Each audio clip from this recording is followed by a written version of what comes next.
Hi ನಮಸ್ತೆ. ನಾನು ನಿಮ್ಮ ನಂದಿನಿ ಗೌಡ ಮಲ್ನಾಡ್. ಇವತ್ತು ಒಂದು ವಿಷಯದ ಬಗ್ಗೆ ನಿಮ್ಮ ಜೊತೆ ಮಾತಾಡಬೇಕು ಅಂತ ಬಂದಿದ್ದೀನಿ. ಹಾಗೆಯೇ ನನ್ನ ವಿಡಿಯೋನ ಪೂರ್ತಿಯಾಗಿ ನೋಡಿ. ಇವತ್ತು ಏನಪ್ಪ ಇವರು ವಿಷಯ ತೊಗೊಂಡು ಬಂದಿದ್ದಾರೆ ಅಂತ ಹೇಳ್ತಾ ಇದ್ದೀರಾ. ಇವತ್ತು ನಾನು ಯಾವುದೇ ರೀತಿಯ ಅಡುಗೆ ಅಲ್ಲ, ಇವತ್ತು ಒಂದು ಟಿಪ್ಸ್ ಹೇಳಕ್ಕೆ ಬಂದಿದ್ದೀನಿ. ಏನಪ್ಪ ಅಂತ ಅಂದ್ಕೊಳ್ತಿದ್ದೀರಲ್ವಾ, ಹೇಳ್ತೀನಿ. ಹಾಗೆ ನನ್ನ ಹೆಡ್ಡಿಂಗ್ನ ನೋಡಿ ನಿಮಗೆ ಸಹ ಗೊತ್ತಿರುತ್ತೆ. ಹಾಗೆಯೇ ಯಾರು ನನ್ನ ಯೂಟ್ಯೂಬ್ ಚಾನಲ್ನ ನೋಡ್ತಾ ಇದ್ದೀರಾ, ಲೈಕ್ ಮಾಡಿ, ಸಪೋರ್ಟ್ ಮಾಡಿ, ಸಬ್ಸ್ಕ್ರೈಬರ್ ಆಗೋದನ್ನು ಮರಿಬೇಡಿ. ಹಾಗೆ ನೀವು ಹೊಸಬ್ರು ನೋಡ್ತಾ ಇದ್ದರೆ ಸಬ್ಸ್ಕ್ರೈಬರ್ ಮಾಡಿಕೊಂಡು ವಿಡಿಯೋನ ನೋಡಿ, ಹಳಬ್ರು ನೋಡ್ತಾ ಇದ್ದರೆ ನನ್ನ ವಿಡಿಯೋನ ಪೂರ್ತಿ ನೋಡಿ ಒಂದು ಲೈಕ್ ಕೊಡಿ. ಹಾಗೆ ಮಾಡೋದ್ರಿಂದ ನನಗೆ ತುಂಬಾ ಸಪೋರ್ಟ್ ಆಗುತ್ತೆ.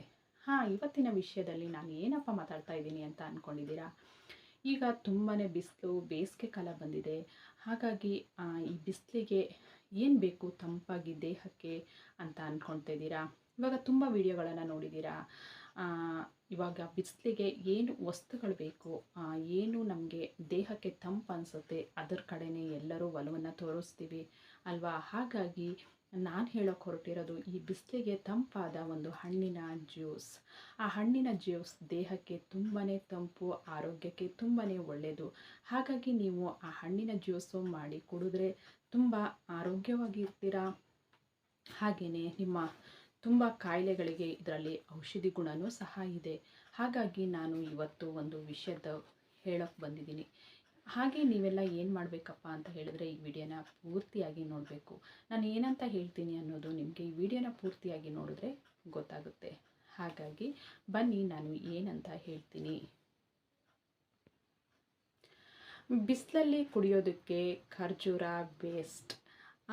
10 ಲಾಭಗಳಿದೆ. ಎಲ್ಲ ಸಮಸ್ಯೆಗಳು ಮಂಗಮಯವಾಗ್ತವೆ. ಕರ್ಬೂಜ ಹಣ್ಣಿಗೆ ಪಿತ್ತ ಮತ್ತು ವಾತ ನಿಯಂತ್ರಣ ಸಾಮರ್ಥ್ಯವಿರ್ತದೆ. ಖರ್ಜೂರ ಹಣ್ಣು ಆರೋಗ್ಯಕ್ಕೆ ತುಂಬಾ ಒಳ್ಳೆಯದು. ಹಾಗೆ ದೇಹದ ಶಕ್ತಿ ಹೆಚ್ಚಿಸುತ್ತದೆ, ರಕ್ತದೊತ್ತಡ ನಿಯಂತ್ರಿಸುತ್ತದೆ.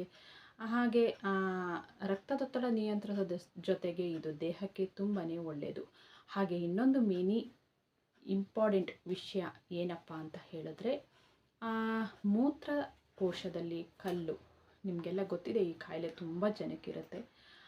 ಆ ಮೂತ್ರಕೋಶದ ಕಲ್ಲನ್ನು ಹೊರಗೆ ಹಾಕೋದಕ್ಕೆ ಇದು ತುಂಬಾ ಸಹಾಯ ಮಾಡುತ್ತೆ. ಹೀಗೆ ಇದನ್ನು ಜ್ಯೂಸನ್ನ ಕುಡಿತಾ ಬಂದರೆ ನಿಮಗೆ ಆ ಸಮಸ್ಯೆ ಇದ್ದರೆ ಖಂಡಿತ ಅದು ಪರಿಹಾರ ಕೊಡುತ್ತೆ. ಹಾಗೆ ಇನ್ನೊಂದು ವಿಷಯ ಏನಪ್ಪ ಅಂತ ಹೇಳಿದ್ರೆ, ಯಪ್ಪ ಸಖತ್ತು ಬಿಸಿ ಅಪ್ಪ, ಉರಿಶಕ್ಕೆ. ಇವಾಗ ಹೇಳಬೇಕಂದ್ರೆ ಎಲ್ಲ ಕಡೆ ತುಂಬಾ ಉರಿಶಕ್ಕೆ ಇರೋದ್ರಿಂದ ಬಿಸಿಲಿಗೆ ಏನು ಮಾಡೋದು ಅಂತ ಅಂದ್ಕೊಳ್ತಿರ್ತೀರ. ಅಯ್ಯೋ, ಹೆಚ್ಚಾಗಿ ನೀರು ಕುಡಿದು ಮಧ್ಯಾಹ್ನದ ಊಟನೇ ಸೇರಲ್ಲ. ಆ ಟೈಮಲ್ಲಿ ಅಪ್ಪ ಏನು ಮಾಡೋದು ಅಂತ ಅಂದ್ಕೊಳ್ತೀರಾ. ಬಿಸಿಲಿನ ತಾಪಕ್ಕೆ ಎಷ್ಟೇ ನೀರು ಕುಡೀಲಿ ಧಗೆ ಮುಗಿಯೋದಿಲ್ಲ. ಹಾಗಾಗಿ ತಂಪು ಪಾನೀಯಗಳನ್ನು ಕುಡಿದ್ರೆ ತುಂಬಾ ಒಳ್ಳೆಯದು.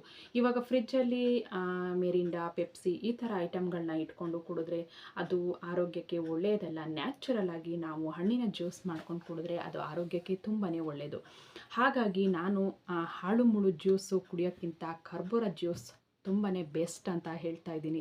ಕರ್ಬೂರ ಜ್ಯೂಸ್ ಉಪಯೋಗಿಸೋದ್ರಿಂದ ನಿಮ್ಮ ದೇಹ ತಂಪಾಗಿರುತ್ತೆ, ಆರೋಗ್ಯಕ್ಕೂ ತುಂಬಾ ಒಳ್ಳೆಯದು. ಇದನ್ನು ನೀವು ಒಮ್ಮೆ ಟ್ರೈ ಮಾಡಿ ನೋಡಿ. ಓಕೆ. ಹಾಗೆಯೇ ಹೇಳಬೇಕು ಅಂತ ಅಂದರೆ, ಕರ್ಬೂಜ ಹಣ್ಣು ದೇಹದ ಶಕ್ತಿ ಹೆಚ್ಚಿಸುತ್ತದೆ. ಇದಿಷ್ಟೇ ಅಲ್ಲದೆ ಪಿತ್ತ ಮತ್ತು ವಾಂತ ಇದೆರಡೂ ಇದ್ದರೆ ಅದು ಕುಡಿಯೋದ್ರಿಂದ ತುಂಬಾ ಆರೋಗ್ಯಕ್ಕೆ ಒಳ್ಳೆಯದು. ಕರ್ಬೂಜ ಹಣ್ಣು ಕುಡಿಯೋದ್ರಿಂದ ಪಿತ್ತ ಯಾರಿಗಿರುತ್ತೆ ಅವರಿಗೆ ಆದಷ್ಟು ಬೇಗ ಕಮ್ಮಿ ಆಗುತ್ತೆ. ಹಾಗಾಗಿ ಒಮ್ಮೆ ಕರ್ಬೂಜ ಹಣ್ಣು ಕರುಳನ್ನು ಸಹ ಸ್ವಚ್ಛ ಮಾಡುತ್ತೆ. ಕರ್ಬೂಜ ಜ್ಯೂಸ್ ಕುಡಿಯೋದ್ರಿಂದ ಕರುಳು ಸ್ವಚ್ಛವಾಗುತ್ತೆ. ಹಾಗೆಯೇ ಮೂತ್ರ ಸಹ ಶುದ್ಧವಾಗುತ್ತೆ. ಇವಾಗ ಹೀಟಿಗೆ ಉರಿ ಮೂತ್ರ ಇರುತ್ತೆ. ಹಾಗಾಗಿ ಕರ್ಬೂಜ ಹಣ್ಣು ತಂಪಾಗಿರೋದ್ರಿಂದ ದೇಹಕ್ಕೆ ತುಂಬಾ ಅದರಿಂದ ಲಾಭ ಇದೆ. ಹಾಗೆಯೇ ಇನ್ನೊಂದು ವಿಷಯ ಏನಪ್ಪ ಅಂತ ಹೇಳಿದ್ರೆ, ಮೂತ್ರಕೋಶದಲ್ಲಿ ಕಲ್ಲು. ಇವಾಗ ಯಾರನ್ನೇ ಕೇಳಿ ಅಯ್ಯೋ ಮೂತ್ರಕೋಶದಲ್ಲಿ ಕಲ್ಲಿದೆ ಅಂತ ಹೇಳ್ತಾರೆ. ತುಂಬ ಜನ ಕ್ಲಿನಿಕ್ಗಳಿಗೆ ಹೋಗಿಬಿಟ್ಟು ಅದರದ್ದು ಕಲ್ಲು ತೆಗೆಸೋದು, ಆಪ್ರೇಷನ್ ಮಾಡಿಸೋದು ಈ ರೀತಿ ಎಲ್ಲ ಮಾಡಿಸ್ಕೊಳ್ತಾರೆ. ಆದರೆ ಅದು ತುಂಬಾ ಅಪಾಯ. ಎಷ್ಟೋ ಜನಕ್ಕೆ ಆಪ್ರೇಷನ್ ಮಾಡಿಸ್ಕೊಂಡಾದ್ಮೇಲೂ ಮೂತ್ರಕೋಶದಲ್ಲಿ ಕಲ್ಲು ಮತ್ತೆ ಬಂದಿದೆ. ಏಕೆಂದರೆ ಇದು ನಮ್ಮ ಫ್ಯಾಮಿಲಿಲೇ ಆಗಿದೆ. ನಾನು ತುಂಬ ಜನನ ನೋಡಿದ್ದೀನಿ. ಹಾಗಾಗಿ ನಾನು ಈ ವಿಷಯನ ನಿಮ್ಮ ಜೊತೆ ಹಂಚ್ಕೊಳ್ತಾ ಇದ್ದೀನಿ. ಮೂತ್ರಕೋಶದ ಕಲ್ಲು ನಿಮಗೆ ಆದಷ್ಟು ಬೇಗ ಹೋಗಬೇಕು ಅಂತ ಹೇಳಿದ್ರೆ ಕರ್ಬೂಜ ಹಣ್ಣಿನ ಜ್ಯೂಸನ್ನ ಈ ಬಿಸಿಲು ಟೈಮಲ್ಲಿ ಆದಷ್ಟು ಕುಡಿತಾ ಬನ್ನಿ. ಹಾಗೆ ಕುಡಿಯೋದ್ರಿಂದ ನಿಮಗೆ ಯೂರಿನ್ ಪಾಸ್ ಮಾಡೋದಕ್ಕೆ ಸುಲಭ ಆಗುತ್ತೆ.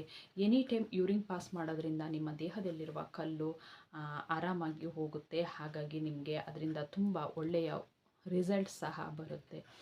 ತುಂಬ ಜನ ಮೂತ್ರಕೋಶದಲ್ಲಿ ಕಲ್ಲಿರೋರು ಹೊಟ್ಟೆ ನೋವಿಂದ ತುಂಬ ಬಳಲ್ತೀರ. ಹಾಗಾಗಿ ಈ ಜ್ಯೂಸನ್ನ ಕುಡೀರಿ.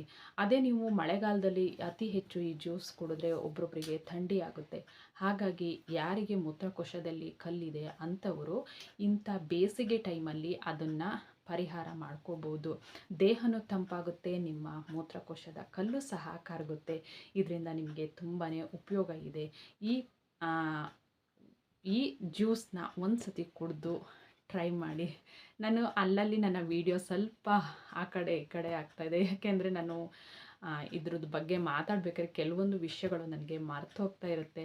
ಹಾಗಾಗಿ ನಾನು ಒಂದು ನೋಟ್ ಮಾಡಿ ಇಟ್ಕೊಳ್ತೀನಿ. ನಾನು ಯಾವುದೇ ವಿಷಯದ ಬಗ್ಗೆ ಮಾತಾಡಬೇಕಾದ್ರೆ ನಾನು ಎಲ್ಲ ವೀಡಿಯೋದಲ್ಲಿ ಹೇಳ್ತೀನಿ, ನನಗೆ ಸ್ವಲ್ಪ ಮರ್ತು ಹೋಗೋದು ಜಾಸ್ತಿ. ಹಾಗಾಗಿ ನಾನು ನೋಟ್ ಮಾಡಿ ಇಟ್ಕೊಂಡು ವೀಡಿಯೋಗಳನ್ನು ಹಾಕ್ತಾ ಹೋಗ್ತೀನಿ. ಎಲ್ಲಾದರೂ ತಪ್ಪಾಗಿದ್ದರೆ ದಯವಿಟ್ಟು ನನಗೆ ಕ್ಷಮೆ ಇರಲಿ.